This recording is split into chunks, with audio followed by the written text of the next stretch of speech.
അപ്പോൾ ഇന്നത്തെ വീഡിയോ നമ്മുടെ കണ്ടു നോക്കിയാലോ. ഇന്ന് നമ്മൾ മില്ലിൽ അരി പൊടിക്കാൻ പോവാണ്. നൂൽപുട്ടിനുള്ള അരിയാണ് പൊടിക്കാൻ പോകുന്നത്.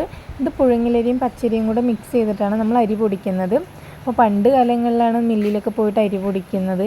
ഇന്ന് അത് അപൂർവമായി.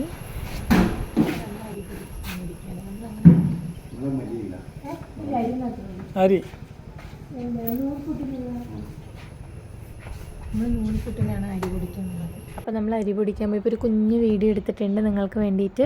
ഇതൊക്കെ ചിലവരൊന്നും കണ്ടിട്ടുണ്ടാവില്ല. അപ്പം നമ്മളും കുറേ കാലങ്ങൾക്ക് ശേഷമാണ് അരി പൊടിക്കാൻ പോയത്.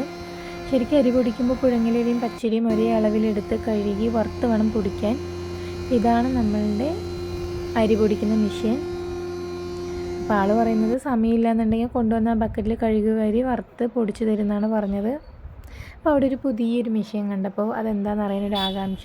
ചോദിച്ചപ്പോഴാണ് നമ്മുടെ നെല്ലിൽ കല്ലും മണ്ണൊക്കെ വേർതിരിക്കാൻ വേണ്ടി ഉപയോഗിക്കുന്നതാണെന്ന് പറഞ്ഞത്. അപ്പോൾ അതിൻ്റെ താഴെ 2 പാത്രങ്ങൾ വെച്ച് കൊടുത്തിട്ടുണ്ട്. അതായത് കല്ലും മണ്ണൊക്കെ വേർതിരിച്ചെടുക്കാൻ വേണ്ടിയിട്ട്. മുന്നൊക്കെ ചേറിയിട്ടാണ് കല്ലും മണ്ണൊക്കെ നെല്ലിൽ വേർതിരിച്ചിരുന്നത്. ഇന്ന് അതിന് വരെ മെഷീൻസൊക്കെ ഉണ്ട്. ഇതാണ് നെല്ലരയ്ക്കുന്ന മെഷീൻ. നമ്മളുടെ നെല്ലിൽ കല്ലും മണ്ണൊക്കെ വേർതിരിച്ചതിന് ശേഷം ഇതിലാണ് നെല്ലരയ്ക്കുന്നത്.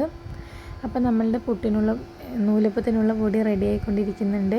അപ്പോൾ അവർ ഒരുക്കി പൊടിച്ചു കഴിഞ്ഞാൽ രണ്ടാമത് വീണ്ടും കൂട്ടി നല്ല ഫൈനാക്കി പൊടിച്ചു തരും. അപ്പോൾ നമ്മൾ എത്ര അരി ഉണ്ടെന്നൊന്നും അളന്ന് നോക്കിയില്ല. പക്ഷെ പൊടിച്ച് കഴിഞ്ഞിട്ട് ആൾ പറഞ്ഞത് ഒരു 3-3.5 കിലോ പൊടി ഉണ്ടെന്നാണ്. അപ്പോൾ നമ്മളുടെ വീഡിയോ ഒന്നും ഇത്രയേ ഉള്ളൂ. അപ്പോൾ നമ്മളുടെ വീഡിയോ ഇഷ്ടപ്പെട്ട എല്ലാവരും ലൈക്ക് ചെയ്യുക, ഷെയർ ചെയ്യുക, കമൻറ്റ് ചെയ്യുക, സബ്സ്ക്രൈബ് ചെയ്യുക. നെക്സ്റ്റ് ഒരു നല്ലൊരു വീഡിയോയുമായി വരുന്നതായിരിക്കും. ബൈ.